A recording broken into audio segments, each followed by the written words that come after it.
اب یہاں پہ جیسے مالک صاحب نے بھی کہا, اصغر صاحب نے بھی کہا, کورٹ کی ایک ججمنٹ آ گئی ہے کہ ان کی برطرفی کو کورٹ نے جو ہے وہ غلط قرار دے دیا ہے. اس کے باوجود بھی اب اگر یہ بحال نہیں ہوتے ہیں تو یہ ویسے توہین عدالت کے زمرے میں آتا ہے. کورٹ نے واضح الفاظ میں, بلوچستان ہائی کورٹ نے یہ کہہ دیا ہے کہ ان کی جو برطرفی ہوئی ہے اور جو برطرفی کا طریقہ کار ہے وہ طریقہ کار غلط ہے. یہ گورنمنٹ کے ملازمین ہیں اور اگر ان کو برطرف کرنا بھی تھا تو پہلے بیڈا ایکٹ کے تحت ان کے خلاف کارروائی ہوتی, اس کے بعد بیڈا ایکٹ کے تحت اگر ان کو نوکری سے نکالا جاتا ہے تو بیڈا ایکٹ کے تحت ہی ان کو نکالا جاتا. لیکن جو ایڈمنسٹریشن ہے, ایڈمنسٹریشن ان کو نہیں نکال سکتا چونکہ گورنمنٹ کے امپلائیز ہیں اور گورنمنٹ سے تنخواہیں لے رہے ہیں. تو جناب والا اس پہ تو میں سمجھتا ہوں کہ آپ فوری رولنگ دے دیں. اور جناب اسپیکر اس میں ایک چیز میں اور ایڈ کر دوں, اس میں جناب اسپیکر میں ایک چیز اور ایڈ کر دوں کہ وہاں پہ جو اس وقت بینک کے جو ایڈ ہے وہ جو بٹھایا گیا ہے جناب والا, بلوچستان گورنمنٹ کے رولز پوری دنیا میں 60 سال کی عمر میں لوگوں کو ریٹائر کیا جاتا تھا تو اس کی کوئی وجہ ہے, اس کے پیچھے کوئی ریسرچ ہے. اب جناب والا وہاں پہ 70 سال سے زیادہ عمر کے ایک بندے کو آپ نے بینک کا ایڈ بنا دیا ہے تو وہ ویسے اس ایج میں لوگوں کے پاس سوچنے کی, سمجھنے کی اور جو ادارے چلانے کی اور وہ فزیکلی بھی اور نہ مینٹلی اتنا فٹ ہوتے ہیں.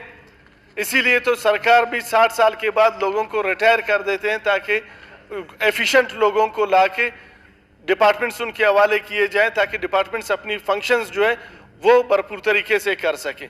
اب ایک تو اس ایج میں معمولی باتوں پہ ناراض ہوتے ہیں اور لوگوں کو بغیر قاعدے, بغیر قانون کے تحت وہ کسی کو نوکری سے فارغ کرتے ہیں, کسی کو زبانی طور پہ فارغ کرتے ہیں, کسی کو تحریری طور پہ فارغ کرتے ہیں.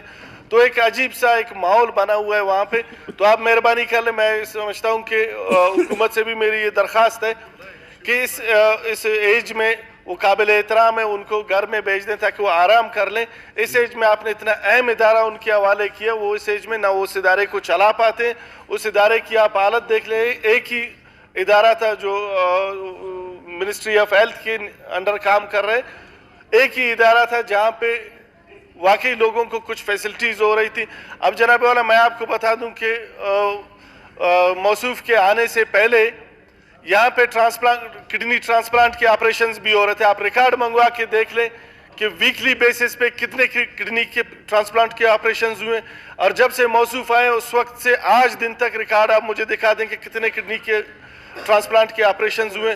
وہ تمام کڈنی ٹرانسپلانٹ کے آپریشن یہاں پہ بند ہو گئے جو ہمارے غریب لوگوں کو جو کراچی اور اسلام آباد یا پنڈی کے اسپتالوں کو افورڈ نہیں کر سکتے تھے, وہ یہاں سے بڑے کامیاب طریقے سے اور بڑے کیا کہتے ہیں اس کو اچھے طریقے سے ان کے علاج بھی ہو رہے تھے, کڈنی ٹرانسپلانٹ کے آپریشنز بھی ہو رہے تھے, ایک دن میں 2 3 ٹرانسپلانٹ کے آپریشنز بھی ہو رہے تھے.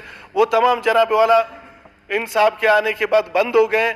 اور وہاں پہ اس اسپتال کو اب سوائے ڈائلیسس کے اس اسپتال میں میرے خیال سے باقی تمام کی تمام فنکشنز جو ہے اختر حسین لانگو صاحب یہ گورنمنٹ کی رسپانسبلٹی ہے, کوئی نہیں. البتہ یہ جو لوگوں کو یہ گورنمنٹ کی رسپانسبلٹی نہیں, یہ ہماری بھی رسپانسبلٹی بنتی ہے کہ ہم چیزوں کو یہاں پہ ہائی لائٹ کر دیں. صاحب دونوں غیر حاضر رہتے تو ہیں, مہربانی کر کے ان کو فارغ کر کے کسی قابل ڈاکٹر کو وہاں پہ پوسٹ کیا جائے. اور دوسری بات جناب اسپیکر, جو میری بہن شکیلہ نوید صاحبہ نے بات کی, یہ جو سیٹلمنٹ والا جناب وہ کر لیں. شکریہ. اور اس مسئلے کو جو ہے اسٹینڈنگ کمیٹی کے بھی حوالے میرے خیال سے اگر آپ رولنگ دیں, ان کو طلب کریں, ان کے ہیڈ کو, بینک کے ہیڈ کو, اور ان ملازمین کو بھی آپ بلا لیں. کس کے ہیڈ کو؟ یہ بینک کے جو کڈنی سینٹر کے CEO ہے, ان کو آپ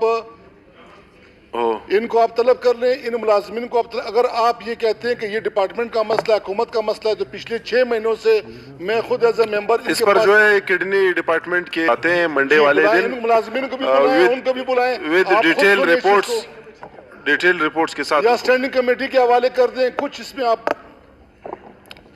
ٹیوزڈے والے دن جو ہے کڈنی سینٹر کے ہیڈ کو جو ہے بلوچستان اسمبلی طلب کیا جاتا ہے.